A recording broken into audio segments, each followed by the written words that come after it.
Hello mga gandang gabi po. Alam niyo mga ka-FB Reels, yung kapitbahay namin is nagpapare sila. So hindi naubos yung ano nila, yung pares nila. So itatapon dapat nila to. So aking kinuha. Kasi lalagyan nila ng, alam niyo, cucumber sa dagat. Ayan oh. Kasi mayroon na kami stock na cucumber na kanin sa kapitbahay. Kasi ito is, ang purpose nila ay, kasi malasan kasi itong sabaw eh.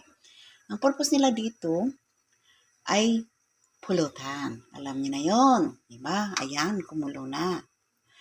Tapos, ang kahalo niya is yung balatan, yung cucumber sa, sa dagat. Yun, ayan, kumukulo. O, di ba? Para ang sarap, pero ako hindi. Hindi ako nakain. Joke. Pero may tinira ako. Ayan, siyempre, nagsalin ako kasi yung anak ko gusto niya to. Kasi ang ihahalo niya ay ito, noodles. Eh, basta, hindi ako kapisado tong sabi nilang luto na pares. Yan. Basta ako, gawin ko lang yung sabi nila na lagyan ng cucumber. Kasi yung cucumber na to nasa Tupperware business ko. Isang taon na yata sa freezer. Joke. Isang buwan pa lang. Pero ayan guys. Oh, di ba? Pares na siya kasi yung sabaw is pares. So, yan. Ilagyan na ng cucumber. Ayan na yung halo niya. Ayan. Ayan, nasaan na yun? Kasi konti lang to pero malaki yung sabaw. Ayan. Ayan, ayan. Yan.